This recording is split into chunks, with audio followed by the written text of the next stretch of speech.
Next, o banco digital que faz acontecer. Boa noite. Boa noite. Começamos com a prisão de um homem suspeito de vender abortivos no centro de São Paulo. A denúncia partiu de uma reportagem exibida esta semana aqui no Jornal da Record. Com ele, foram apreendidas dezenas de comprimidos. Cizenando Biraldi, de 62 anos, foi preso em flagrante com mais de 300 comprimidos do remédio Citotec numa loja no centro de São Paulo.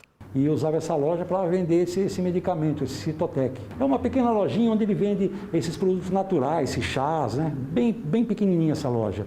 E os Citotecs foram encontrados bem escondidos, estavam na sanca da lojinha. Além dos comprimidos do medicamento usado como abortivo, a polícia encontrou atestados médicos falsos e carimbos.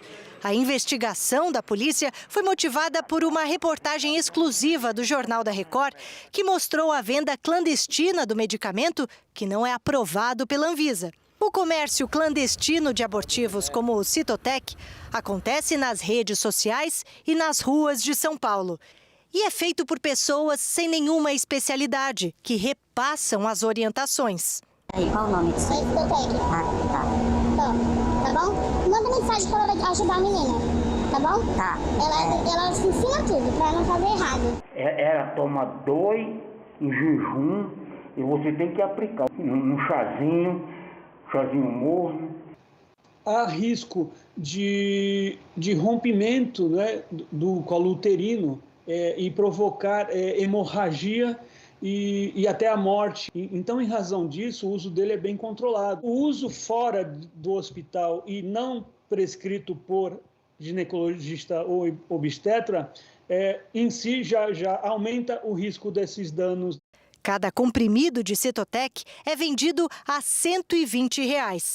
A maior parte da droga chega do Paraguai, por rodovias em pequenas quantidades, o que dificulta o trabalho de fiscalização. O homem que vendia medicamentos ilegais já foi preso 2 vezes pelo mesmo crime. Na primeira, em 2014, ele cumpriu pena de 1 ano e 8 meses. Depois de solto, voltou a vender abortivos e foi pego novamente em 2017, mas não chegou a ser denunciado. Dessa vez, a terceira, o juiz converteu o flagrante em prisão preventiva. Segundo o delegado, as investigações continuam. Acreditamos que haja outros pontos de venda, né? Estamos investigando se outras pessoas também estão vendendo esse tipo de medicamento aqui na área central. Veja agora outros destaques do dia. Tribunal Superior Eleitoral rejeita a cassação de chapa Bolsonaro-Mourão por falta de provas. E caça mandato de deputado por divulgar notícia falsa sobre as urnas eletrônicas. Votação de projeto que vai permitir pagar Auxílio Brasil é adiada. Rio de Janeiro tem primeiro dia de uso opcional de máscaras em ambientes abertos. Exclusivo. Jovem envolvida na morte dos pais e do irmão fala pela primeira vez. E na série especial, o descaso com a rodovia federal que causa prejuízos aos produtores do Tocantins e do Maranhão.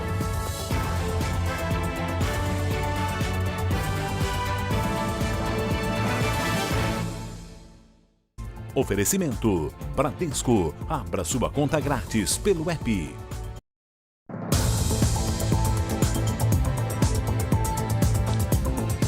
Exclusivo. O Jornal da Record teve acesso a conversas entre o ex-vereador Dr. Jairinho e a mãe do menino Henri Borel.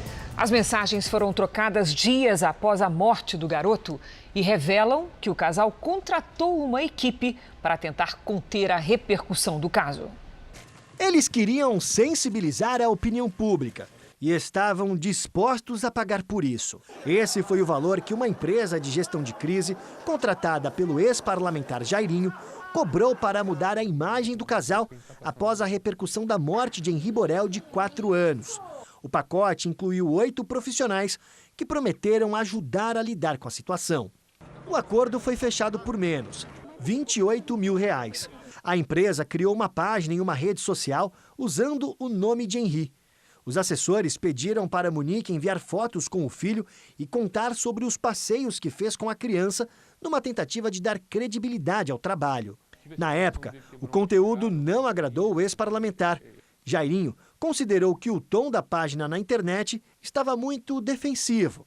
A mensagem deveria ser que ele e Monique também estavam em busca de justiça.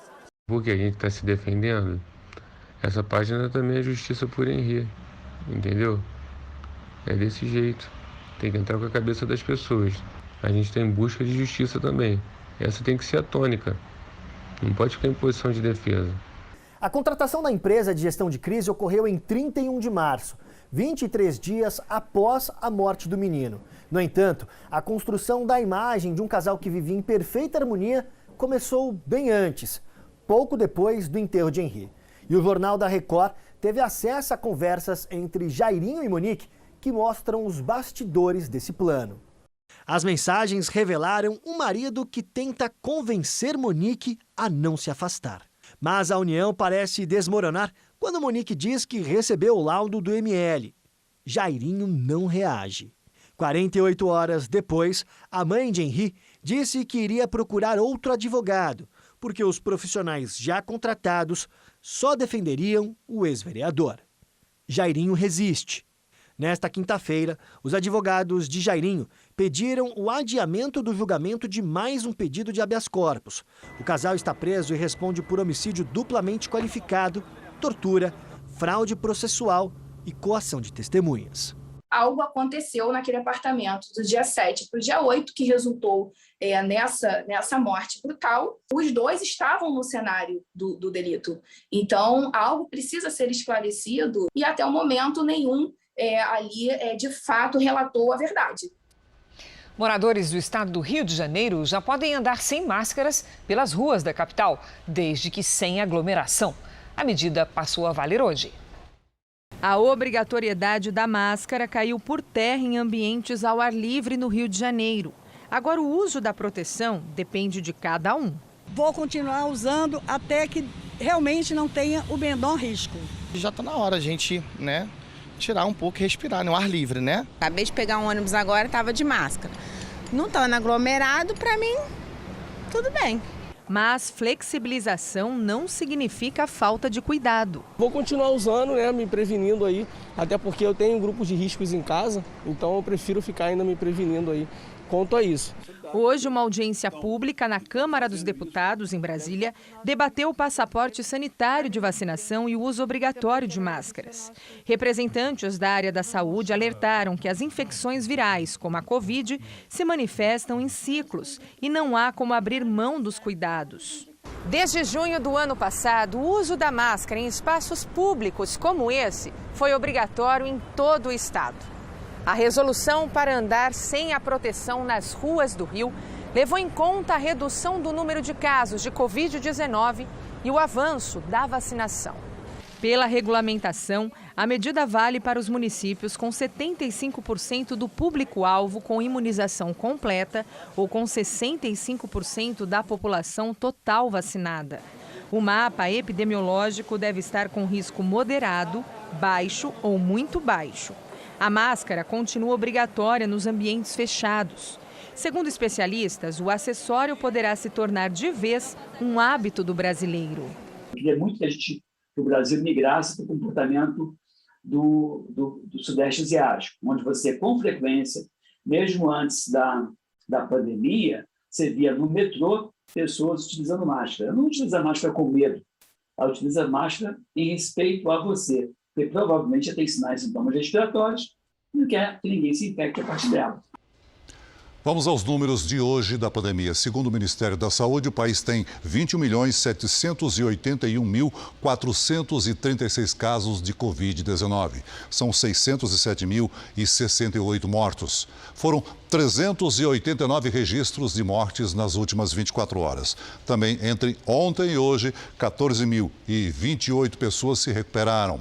No total, já são 20.979.324 pacientes curados e 195.044 seguem em acompanhamento.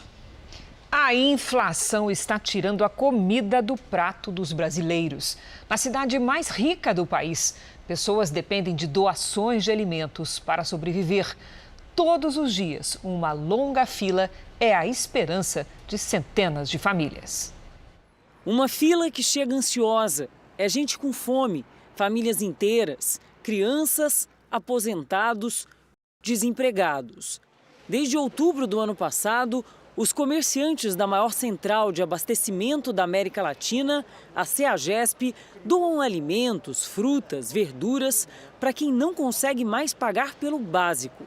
São 5.000 famílias cadastradas. Uma vez por semana, 600 são chamadas para receber produtos da cesta básica, além de 10 quilos de frutas, verduras e legumes.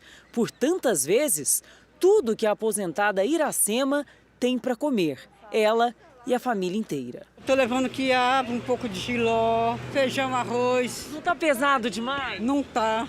Esse é o peso bom, né? É o peso bom.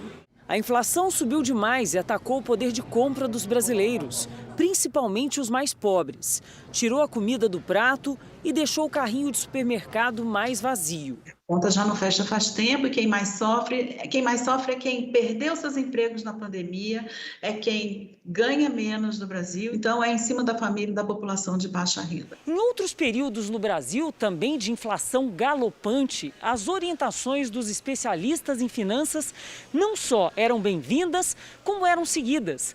Reduzir a quantidade, substituir algumas marcas, excluir outros produtos. Mas agora, durante uma pandemia, com a inflação nas alturas e a renda lá embaixo, seguir esse conselho ficou cada vez mais difícil, porque está impossível para muitas famílias, inclusive, comprar todos os produtos da cesta básica. Entre janeiro e setembro desse ano, o pacote de açúcar, por exemplo, passou de R$ 14 para quase R$ 19. O de café, de R$ 7,59 para mais de 10. Às vezes assusta o preço? Muito, muito. Eu ando muito assustada com os preços. A carne de segunda virou artigo de luxo, com aumento médio de quase 14%. Tem que estar o tempo todo olhando o preço, né? Sim, com certeza. Que tipo de carne vocês costumavam comprar antes? Coxão mole, a contrafilé, alcatra, né? E agora? Agora não. Agora é frango. E o que dizer do frango? Alternativa à carne vermelha, que subiu incríveis 33% só esse ano. Tá muito caro tudo. Esses aumentos foram causados por problemas climáticos, pela desvalorização do real e as consequências da pandemia, que abalou a oferta de produtos e serviços no mundo todo. Só que no Brasil, o processo foi especialmente cruel com os mais pobres. Não tem crescimento, não tem geração de emprego, não tem nenhuma política de inclusão e isso tudo impacta, então, do lado da renda. Para quem não tem o que comer, cada dia é uma batalha. Ajuda muito isso aqui? Ajuda bastante. No noticiário internacional, a morte de uma diretora de fotografia com um tiro disparado pelo ator Alec Baldwin é tratada pela polícia americana como um crime e não como um acidente. Ainda não há informações sobre quem é investigado no caso. O policial responsável disse que é preciso ter cuidado ao usar a palavra acidente para descrever o que aconteceu. Segundo ele, ninguém está livre de acusações, nem o ator Alec Baldwin. Baldwin foi a quarta pessoa a tocar na arma no dia da morte da diretora de fotografia Halyna Hutchins. As outras foram a armeira Hannah Gutierrez, o diretor assistente Dave Halls e ainda a auxiliar de produção Sarah Zachary, que tirou a arma do cofre. Em depoimento, Hannah Gutierrez disse que poucas pessoas conheciam a combinação do cofre onde as armas ficavam guardadas aqui no set de filmagem. O cinegrafista que trabalhava na cena também prestou esclarecimentos e disse que o momento do disparo não foi registrado nem em vídeo, nem em áudio. Para os policiais, a base da investigação é descobrir como uma munição real entrou no set de filmagem sem nenhum dos responsáveis perceber. Ireland Baldwin, a filha mais velha do ator, revelou que vem sofrendo ameaças desde a morte da diretora de fotografia. Já o ator postou em uma rede social reportagens afirmando que ele não sabia que a arma estava carregada. Veja a seguir, se a proposta dos precatórios não for votada na semana que vem, Auxílio Brasil fica para 2022. E na série especial, a estrada que desafia os motoristas, principalmente em dias de chuva.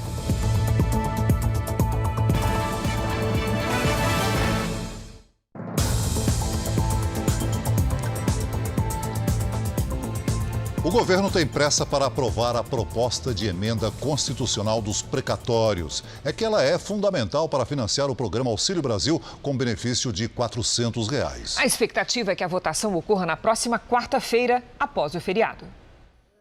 A mobilização é grande. Equipe econômica e ministros correm contra o tempo para tentar garantir o novo programa social Auxílio Brasil. A promessa do presidente Bolsonaro é começar a pagar o benefício já em dezembro. Mas o relator da PEC está preocupado. Se a proposta não for votada na semana que vem, não haverá auxílio este ano. Isso porque o Ministério da Cidadania precisaria ainda de 45 dias após a aprovação para elaborar a folha de pagamentos. Estamos trabalhando de forma assertiva para a aprovação dessa PEC e eu tenho muita esperança e confiança que o Congresso Nacional some esforços para atender esses brasileiros mais necessitados. Por essas 17 milhões de famílias, é pelo reparcelamento das dívidas previdenciárias dos municípios, é por um Brasil mais justo socialmente que o Congresso Nacional irá aprovar essa PEC para que consigamos dar esse grande passo para o cuidado com as famílias mais carentes. O líder do governo na Câmara, deputado Ricardo Barros, convocou a base aliada para garantir a votação na semana que vem. Nós estamos mobilizando a base do governo para estar aqui presencialmente, que é uma exigência de um ato da mesa novo, no dia 3, quarta-feira. Precisamos de mais de 490 parlamentares em Brasília para nós votarmos e aprovarmos nos 2 turnos a PEC dos precatórios, que vai viabilizar o pagamento do Auxílio Brasil de R$ 400 para os brasileiros que estão ainda afetados pela pandemia. Pela manhã, o presidente Bolsonaro participou de um evento no Planalto em comemoração ao Dia do Servidor Público. Vocês representam a transformação do Brasil. Por vezes, são incompreendidos. Mas, na verdade, quem está no meio de vocês sabe do sacrifício, do empenho e da dedicação. Eu sou o servidor público temporário número 1. Me sinto muito honrado com esse momento. O futuro do Brasil está em nossas mãos. À tarde, o presidente antecipou a live, que faz toda quinta-feira à noite. Voltou a falar sobre o preço dos combustíveis e que a Petrobras só faz o que a legislação estabelece. O presidente Jair Bolsonaro e os ministros da Economia, Paulo Guedes, e das Relações Exteriores, Carlos França, estão a caminho da Itália, onde participam da reunião da cúpula do G20 em Roma.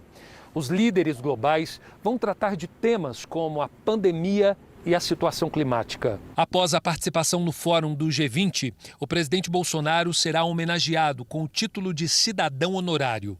O retorno da comitiva brasileira está previsto para o dia 3 de novembro. O Tribunal Superior Eleitoral rejeitou por 7 votos a 0 2 ações que pediam a cassação da chapa que elegeu o presidente Bolsonaro e o vice-presidente Hamilton Mourão por suposto mau uso das redes sociais nas últimas eleições. O tribunal também decidiu que o disparo de notícias falsas em massa pelas redes sociais durante as eleições será considerado abuso de poder econômico daqui para frente.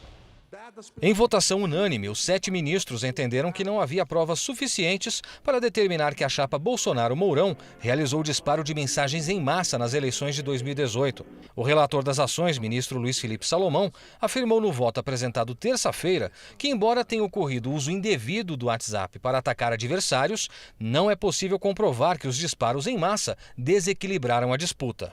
O julgamento foi concluído hoje. O TSE também definiu que o uso de aplicativos de mensagens instantâneas para realizar disparos em massa, principalmente com fake news, diretamente por um candidato ou para beneficiá-lo, será considerado abuso do poder econômico e uso indevido dos meios de comunicação social nas eleições do ano que vem. O ministro Alexandre de Moraes, que presidirá o tribunal durante o processo eleitoral de 2022, afirmou que vai mandar prender quem descumprir a lei. Justiça eleitoral não é tola.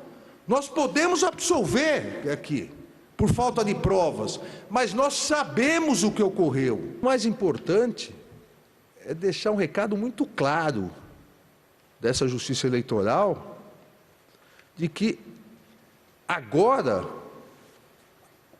a justiça eleitoral não será pega, a justiça como um todo, não só a justiça eleitoral, não será pega de surpresa, porque o Brasil foi pego de surpresa em 2018, por essas milícias digitais. Se houver repetição do que foi feito em 2018, o registro será cassado.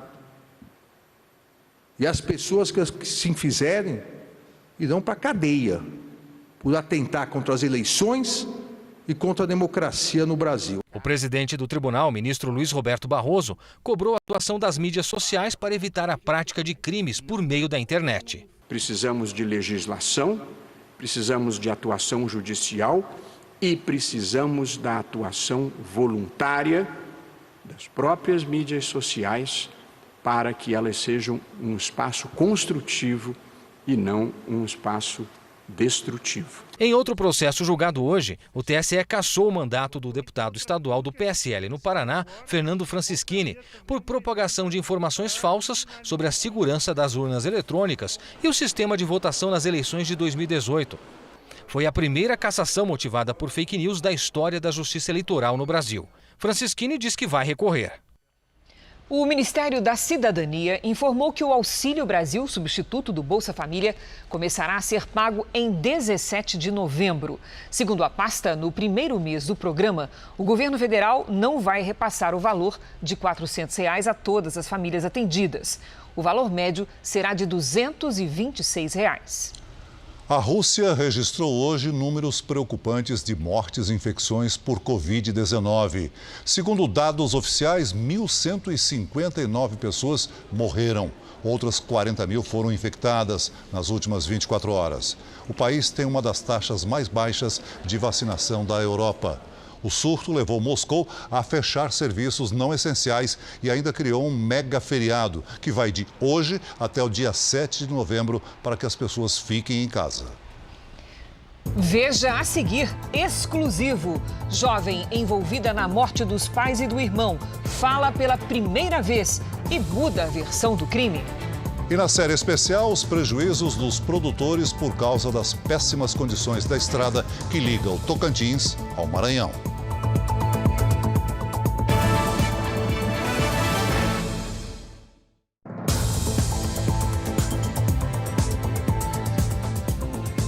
Exclusivo. A jovem envolvida na morte dos pais e do irmão no ABC Paulista fala pela primeira vez e muda a versão do crime. O que a princípio seria um roubo acabou numa tragédia familiar. O caso aconteceu há quase 2 anos. Ana Flávia continua se dizendo inocente e admite que os assassinatos foram premeditados pela ex-companheira. Ana Flávia Gonçalves já chega ao nosso encontro chorando. Prazer, Thaís Furlan, tudo bem? A gente vai te microfonar e aí eu vou te fazer as perguntas.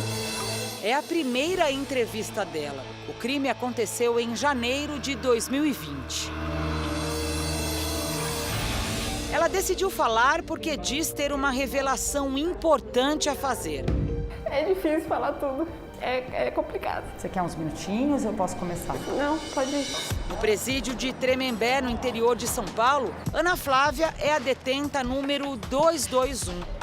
Mesmo com o cabelo mais curto, o rosto da jovem de 26 anos é conhecido e do pior jeito possível. Ana Flávia foi acusada de participar do assassinato dos pais, Flaviana e Romoyuki Gonçalves, e do irmão Juan. Karina Abreu, com quem Ana Flávia mantinha um relacionamento, os 2 primos, Jonathan e Juliano, e um amigo deles, Guilherme, também foram presos. Todos negam participação nas mortes. O que de fato aconteceu naquela noite? A Karina tinha, desde um bom tempo atrás, tinha falado de uma simulação de assalto. E desde o primeiro momento eu falei que não, porque era minha família. E foi batendo na mesma tecla, até que por fim ela falou assim, confia em mim que não vai acontecer nada. Vai ser só uma simulação de assalto. A gente já não tem mais nada em casa e precisa arrumar algum dinheiro, e a sua mãe tem dinheiro. Na noite combinada, Karina e Ana Flávia facilitaram a entrada dos 3 homens na casa. Depois do assalto, as vítimas foram agredidas com pancadas, sofreram asfixia. Os corpos foram carbonizados com o carro da família.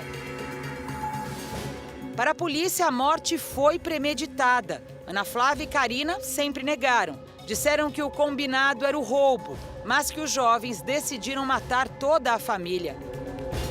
Agora, pela primeira vez, Ana Flávia muda a versão. Acredito que ela fez isso tudo planejado, que ela planejou tudo sim. Com a ajuda dos meninos? Com a ajuda deles. A Karina e a Ana Flávia romperam um relacionamento aqui na penitenciária um ano depois da prisão. Foi no dia, segundo a Ana Flávia, que a Karina teria confessado que assassinou a família dela. No dia que eu fiz o rompimento com a Karina, que foi num domingo, ela falou assim pra mim: eu matei seus pais, se for pra matar você, pra mim não tem diferença, eu faço o que for preciso. Ana Flávia revelou que durante o assalto, Karina chegou a ficar no andar de cima da casa com os assassinos e as 3 vítimas. Foi ali que Flaviana, Romoyuki e Juan foram mortos. Quando ela te fala, eu matei os seus pais e seu irmão, você não pergunta pra ela, você bateu, você... De verdade, eu não tive nem psicológico a perguntar como que foi. Porque aquilo pra mim já foi literalmente... O martelo bateu ali, ela, tipo, meio que eu acordei. Sabe, eu falei, nossa, obrigada pela sua verdade. E eu falei pra ela, isso no júri você pode ter certeza que você vai pagar pelo que você fez. Os irmãos Jonathan e Juliano também apontam Karina como a assassina da família Gonçalves. Foi uma cilada que ela arrumou pra nós também, porque a intenção dela, na verdade, não era pegar o dinheiro, porque não tinha dinheiro. A intenção dela foi querer matar eles. Karina nega. Como que eles acusam pra se autodefender, mas eles, em momento algum, pensam em falar a verdade? Todo mundo tá preso, não tem mais o que fazer. Eu não sou inocente, eu tenho minha parcela de culpa, sim, mas a minha culpa é de ter acreditado na Karina. Hoje, Ana Flávia trabalha no setor de manutenção do presídio. Ela contou que desde que foi presa, não recebeu visita de nenhum parente ou amigo, nem mesmo uma carta. Arrependimento. Falo, meu Deus, eu perdi tudo que eu tinha na minha vida. O que me dói, moça, hoje é que não é estar presa. O que me dói é que não ter mais ninguém lá fora. Literalmente não ter, sabe? Nossa, é complicado. Eu espero que os senhores jurados analisem com bastante teor esse caso e até uma absolvição do caso do roubo. Homicídio em hipótese alguma. Ana Flávia e Karina continuam detidas no mesmo presídio. Elas não se olham na cadeia, mas vão ter que se sentar lado a lado no banco dos réus em fevereiro. É quando os jurados vão decidir quem está falando a verdade. O advogado de Karina afirmou ao Jornal da Record ter cartas escritas por Ana Flávia confessando os crimes. Disse também que foi ela quem decidiu matar os pais e o irmão, assim que o roubo não deu certo. A defesa dos irmãos Jonathan e Juliano não respondeu. Em São Paulo, serviços essenciais que salvam vidas são alvo de constantes trotes. Na maioria das vezes, são adultos que ligam com informações falsas. Isso acontece tanto na central de atendimento do SAMU como no Copom da Polícia Militar. Emergência nas ruas de São Paulo. A equipe do SAMU tem pressa. No caso de acidentes vasculares ou de trânsito, rapidez pode ser a diferença entre vida e morte. Uma vítima masculina, aproximadamente 30 anos. Enquanto isso, na sala de controle. SAMU de São Paulo com emergência? Alô, tô ligando pra saber como vocês... Só aqui na cidade de São Paulo, os atendentes do SAMU recebem cerca de 100 trotes por dia. Alguns números de origem das ligações são tão conhecidos que os autores dos trotes são chamados na central de atendimento de clientes. SAMU de São Paulo com emergência? Quero dinheiro. Trote. Foram mais de 30 mil trotes entre janeiro e setembro deste ano. O SAMU já fez um trabalho junto a escolas e conseguiu reduzir as ligações de crianças. Vai uma equipe do SAMU nas escolas, elas conhecem as viaturas, elas entram nas ambulâncias, elas conhecem os equipamentos da ambulância e eu acredito que isso faz crescer uma certa importância do serviço e elas deixam de brincar com o serviço. Hoje, 2 de cada 3 trotes no SAMU são de adultos. No Centro de Operações da Polícia Militar, o problema é mais grave. 7% de todas as chamadas são trotes, mais de 2.000 por dia. Enquanto o policial está atendendo aqui e desloca uma viatura, é dinheiro público, dinheiro de todos nós que está sendo gasto nesse trabalho. Além disso, enquanto ele está utilizando uma linha de emergência para fazer uma brincadeira, uma emergência verdadeira está impedida de ser comunicada. Então há o prejuízo para aquela pessoa que está sendo vítima de um crime. Dar um trote pode render até 3 anos de cadeia, mas isso exige identificar o autor, abrir um inquérito na Polícia Civil e esperar o resultado de uma ação na Justiça. Uma lei paulista que poderia combater o problema prevê multa automática de R$1.000 para quem der um trote num serviço público, mas ela é inconstitucional por se tratar de matéria da União. No caso, tem que ser uma lei federal porque abrangeria o Estado brasileiro como um todo, né? Sem essa lei, infelizmente, a gente não consegue aplicar a multa para a gente desestimular essas práticas de trote, né? Só um momento que eu estou localizando o endereço. Enquanto isso, os atendentes dão duro para evitar que ligações enganosas desviem as viaturas e ambulâncias das ocorrências verdadeiras. No SAMU, é um trote a cada 12 minutos. Oi, SAMU São Paulo, com emergência? Poderia me passar seu número do WhatsApp? Quer que eu passe para onde? Eu quero o seu número do WhatsApp. Minha mãe falou que eu preciso de uma namoradinha. A Polícia Federal prendeu hoje o ex-secretário de Saúde de Cuiabá, Célio Rodrigues. Também foram cumpridos outros 3 mandados de prisão e 13 de busca e apreensão. O ex-secretário é suspeito de envolvimento em um esquema que teria pago mais de R$100 milhões a empresas que prestaram serviços à Secretaria de Saúde de Cuiabá mediante pagamento de propina. Os contratos foram fechados de 2019 a 2021. O atual prefeito, Emanuel Pinheiro, suspeito de contratações ilegais, já havia sido afastado por 90 dias. E o chefe de gabinete, Antônio Monreal Neto, saiu da cadeia no último domingo. Um padre de Minas Gerais é suspeito de assediar sexualmente 3 mulheres. As vítimas são ex-funcionárias de um colégio administrado pelo religioso. Esta mulher trabalhou 4 anos com o padre de Santa Luzia, região metropolitana de Belo Horizonte. Ela acusa o religioso de abusos sexuais. Os crimes teriam acontecido em uma escola administrada pelo padre José Carlos, de 64 anos. Fiquei sem reação, porque eu não esperava, de forma alguma, vindo dele.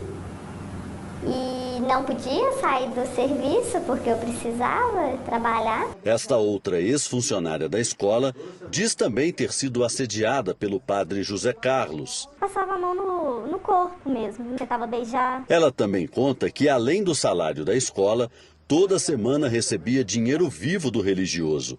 Os valores variavam de R$300 a R$700. No ato dessa ajuda, ele abusava de mim, das outras meninas. Começou com palavras e aí depois ele começou o abuso de passar a mão e aquela coisa toda. 3 vítimas já procuraram a delegacia da mulher para denunciar o padre.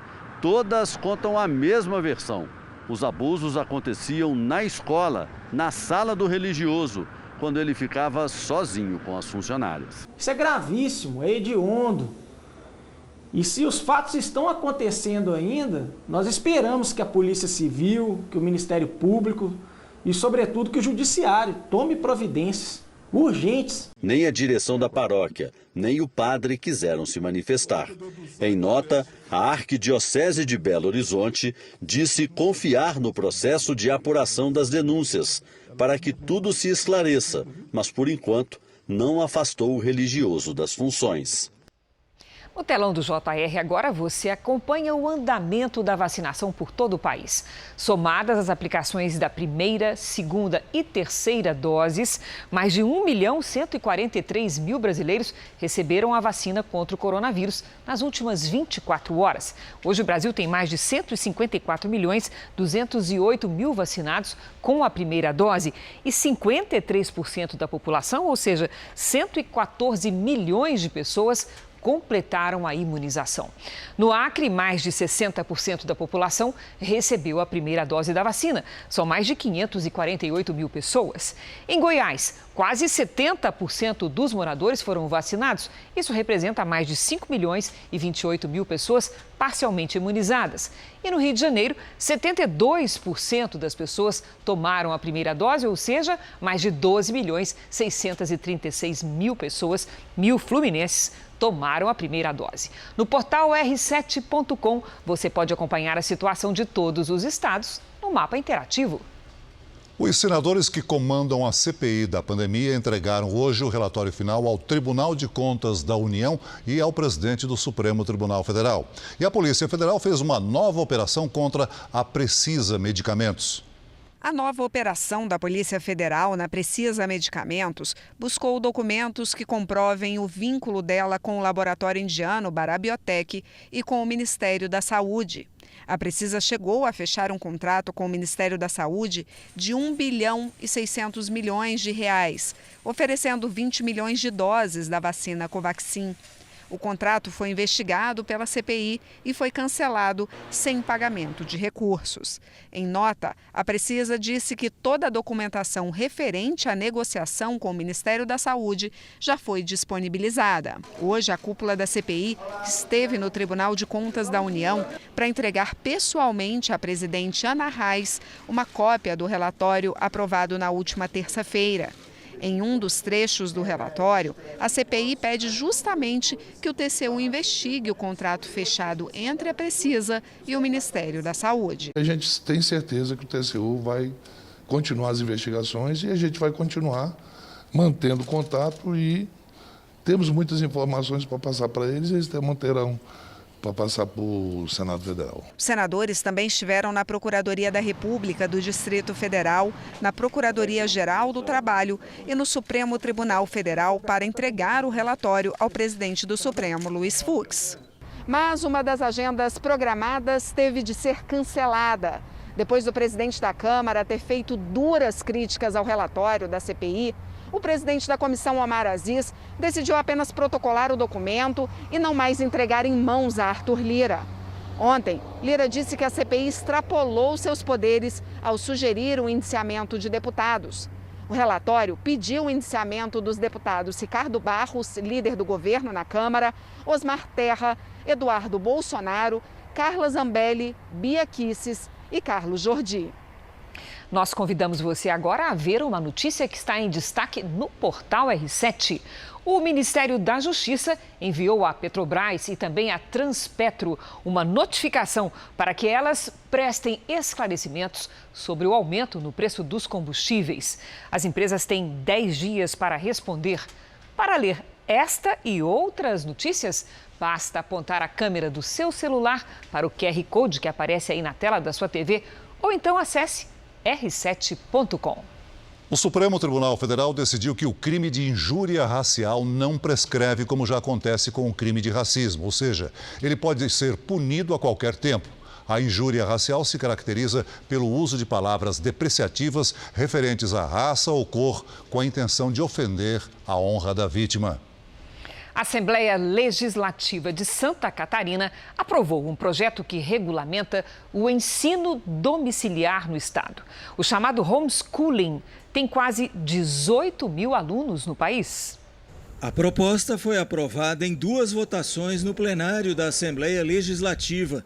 Mais de 20 deputados estaduais foram favoráveis ao projeto, que estabelece regras para a educação de crianças em casa, por pais ou tutores. A primeira garantia é o próprio interesse dos pais. A segunda garantia é que agora nós temos uma lei que vai regulamentar essa prática e que vai permitir à Secretaria de Educação aplicar os testes, aferir conhecimento, aprendizado dessas crianças. O chamado homeschooling, sigla em inglês para ensino domiciliar, é uma modalidade em que as famílias escolhem educar os filhos fora da escola, ou seja, dentro de casa. Aqui no Brasil, Paraná e Distrito Federal têm regulamentação para o método. E segundo um levantamento da Associação Nacional de Ensino Domiciliar, o homeschooling tem quase 18 mil alunos no país. O projeto de lei estadual em Santa Catarina ainda depende da aprovação ou veto do governador Carlos Moisés. A Assembleia Legislativa informou que vai encaminhar o texto ao Executivo na próxima semana. Para combater a fome, a Coreia do Norte pediu à população que coma menos. Vamos agora com a correspondente na Ásia, Silvia Kikuchi. Olá, Silvia. O regime já estipulou uma data para a situação se regularizar? Olá, Celso. De acordo com a agência estatal, o governo fala em pelo menos 4 anos de escassez de alimentos. Em 2025, os norte-coreanos devem reabrir as fronteiras com a China, fechada no ano passado por conta da pandemia. Pequim é o principal parceiro do regime. A Coreia do Norte, que sofre sanções internacionais, também teve uma safra de alimentos reduzida por conta das condições climáticas. Em 2019, o país já havia diminuído a quantidade de comida entregue à população, o que gerou muitas críticas, uma vez que o programa nuclear não foi afetado pela economia em baixa. Cris, Celso. Vamos agora com a previsão do tempo? Quinta-feira de temporais no Sudeste. Em 12 horas, algumas cidades dos estados de São Paulo e do Rio de Janeiro registraram toda a chuva de outubro. Hora de conversar com a Lidiane Sayuri. Boa noite, Lid. Vai continuar chovendo nessa sexta? Vai sim, Cris. Boa noite para você, Celso, para quem nos acompanha. Olha só, um corredor de nuvens carregadas atravessa o país. Onde a temperatura sobe mais, as nuvens são maiores e o risco de temporais também. Exatamente o que aconteceu mais cedo em Porto Velho, Rondônia. A imagem no horizonte parece até de filme. Um temporal com tornado assustou a população e causou muita destruição. Vários imóveis foram destelhados, árvores caíram e a região ficou sem energia elétrica. Nesta sexta-feira, as pancadas ocorrem na maior parte do Sudeste e do Centro-Oeste, principalmente à tarde. Atenção, porque é alto o risco de alagamentos e deslizamentos entre o leste do Paraná e o Rio de Janeiro. No Nordeste, chuva no litoral e tempo firme no restante da região. No interior do Rio Grande do Sul, alerta para baixa umidade. Em Porto Alegre, dia ensolarado com máxima de 31 graus. No Rio de Janeiro, a chuva pode provocar transtornos, 24 graus. Em Cuiabá, 35 com pancadas à tarde. Em Teresina, chuva e sol com 36 e em Manaus, chuva e sol também com 33. Em São Paulo, tempo firme só lá na próxima terça-feira. Nesta sexta, faz 23. Vamos ao Tempo Delivery. Lidiane, o Eduardo está de olho na previsão para o fim de semana em Trindade, Goiás. Opa, apressadinho, Eduardo, hein? Até domingo, os dias por aí terão sol com muitas nuvens. Nesta sexta, faz até 34 graus com pancadas à tarde. No sábado, 33 com chuva à tarde e à noite. No domingo, pode chover a qualquer hora. Vamos atender a Rúbia, de Marianópolis, Tocantins. Rúbia, seguinte, os dias seguem quentes. Sexta com 36 graus e tempo seco. No sábado, 36 também, com chuva à tarde e à noite. No domingo, máxima de 34 com possibilidade de chuva a qualquer hora. Participe do Tempo Delivery pelas redes sociais. Mande a sua mensagem com a hashtag #VocêNoJR. Até amanhã, gente. Até amanhã, Lid. Obrigada, Lid. A gigante de tecnologia Facebook mudou de nome e passará a se chamar Meta. A troca vem em meio à crise mais grave da história da companhia. Mudar de nome é uma iniciativa comum entre empresas que passam por desgaste de imagem. Uma série de denúncias de uma ex-funcionária e o vazamento de documentos sigilosos expuseram o Facebook como uma rede social que ajuda a propagar o discurso de ódio, principalmente entre países que não falam a língua inglesa. Um dos fundadores do partido de esquerda espanhol Podemos é investigado por supostamente receber dinheiro dos ditadores venezuelanos Hugo Chávez e Nicolás Maduro. O Ministério Público da Espanha encontrou indícios de que Juan Carlos Monedero fazia parte de um esquema de corrupção e arrecadação de recursos oferecidos pela ditadura chavista. As autoridades descreveram o fluxo de dinheiro enviado para a Espanha nos anos de criação do partido político Podemos. A denúncia foi feita a um juiz espanhol por Hugo Carvajal, ex-general venezuelano que foi braço direito de Nicolás Maduro.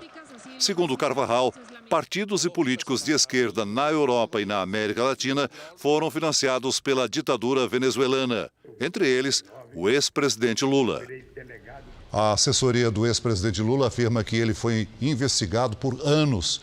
Teve todos os seus sigilos quebrados e analisados e nenhum recurso irregular foi encontrado em suas contas, o que inclui esse tipo de acusação mentirosa sem base alguma. O agronegócio não é apenas plantar, mas também transportar o produto pelo interior do Brasil. No quarto capítulo da nossa série especial, os nossos repórteres percorrem um enorme trecho da BR-235 que atravessa o Tocantins para mostrar como um gargalo no transporte deixa vilarejos e agricultores isolados.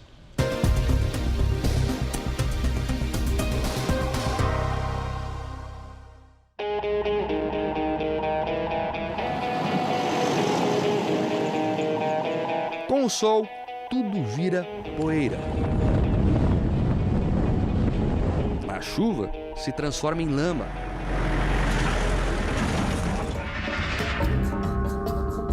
No caminho, um polo do agronegócio brasileiro isolado do mundo. É como um carro caminhando com o freio de mão puxado. Há 32 anos quem planta nesse pedaço do Brasil não sabe se vai conseguir entregar o que colhe. Uma parte do ano isso fica em estado caótico, na época das chuvas.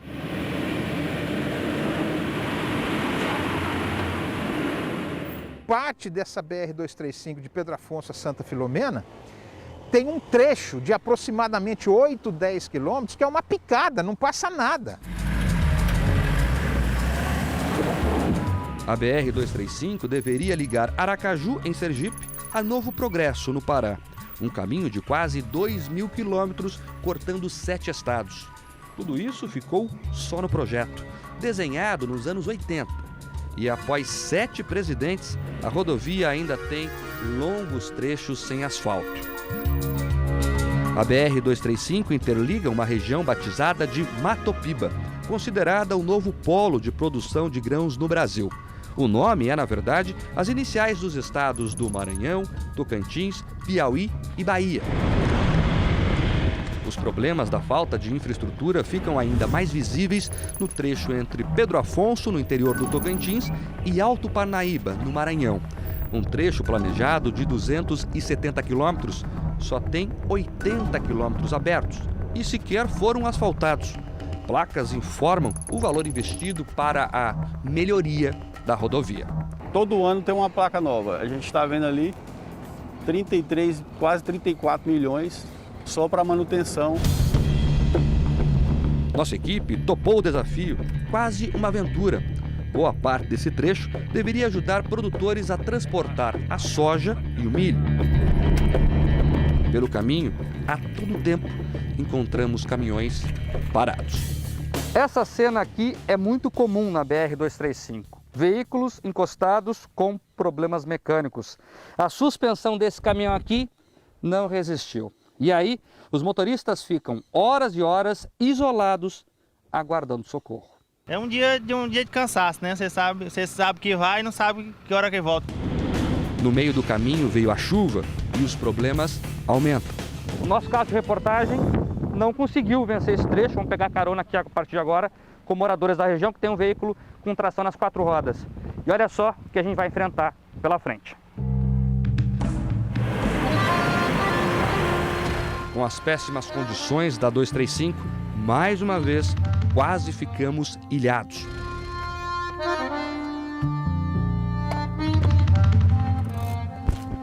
Olha só, você vê que é uma aventura mesmo, hein? Um trecho de poucos metros, todo esse sacrifício para subir. E ao longo da estrada são vários trechos assim. O som das batidas rápidas mostra que esse borracheiro tem muito trabalho. Há décadas na beira da 235, ele já chegou a trocar mais de 20 pneus por dia. Aí eles rumam essa estrada, com pouco dia está estragada por causa de muito acesso de caminhão, né? Por um lado é bom, mas tem outros lados também que nem adianta, que os pneus não dá conserto. No meio desse trecho da BR tem até uma cerca de arame farpado. Como poucos carros passam por aqui em alguns meses do ano, os fazendeiros colocam barreiras para o gado não fugir pela estrada. E, mais à frente, a 80 quilômetros de Pedro Afonso, a estrada simplesmente termina, no meio do caminho. A gente repensa o que fez no passado, né? Porque eu comprei essa fazenda acreditando na rodovia. Eu não tenho acesso a caminhão, você não consegue produzir soja nem milho, você não consegue ter acesso. A cooperativa agroindustrial do Tocantins fez as contas. Se apenas o trecho de cerca de 270 quilômetros entre o estado e o Maranhão for concluído, o Brasil poderá ganhar mais 250 hectares de área produtiva. E não é só o agronegócio que a BR-235 deixa pelo caminho. Deixa também os estudantes que moram nessa casa. Na época das chuvas, o Cassiano, de 12 anos, e a Camila, de 8, ficam meses sem ir à escola. Ele quebrou, o pneu furou na estrada, aí teve que arrumar, ainda bem que foi bem na entrada da escola. Corre o risco de uma hora ter um acidente, né? E a gente poder evitar é melhor, né? Toda a região sofre com a falta da estrada. Há 21 anos, Roberto espera por caminhoneiros que nunca chegaram. Até o momento não temos estrada, era mais precária. É constrangedor, né? Como é uma BR, as obras da 235 são de responsabilidade do governo federal. O Departamento Nacional de Infraestrutura de Transportes já anunciou a conclusão do estudo de viabilidade técnica, econômica e ambiental. Primeiro passo para avançar na pavimentação da estrada. A 235 tem agora o EVTEA, o Estudo de Viabilidade aprovado, contrata agora nesse momento o projeto executivo. Então, dentro de pouco tempo, nós teremos a licitação e o início das obras do trecho do Tocantins. Então, essa estrada é fundamentalmente um alento àqueles que querem ver o país produzindo mais, gerando riqueza, gerando oportunidades. A obra deve custar cerca de 600 milhões de reais para ser concluída. Para os moradores, a estrada pavimentada é sinônimo de vida para a cidade e também uma esperança para quem produz nesse pedaço esquecido do Brasil.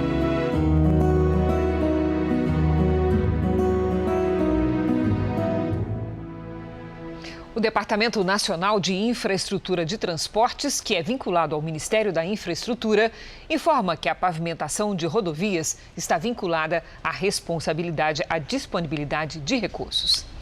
O Jornal da Record de hoje termina aqui. A edição na íntegra e também a nossa versão em podcast estão no Play Plus e em todas as nossas plataformas digitais. E à 00:30 tem mais Jornal da Record. Você fica agora com a novela Gênesis.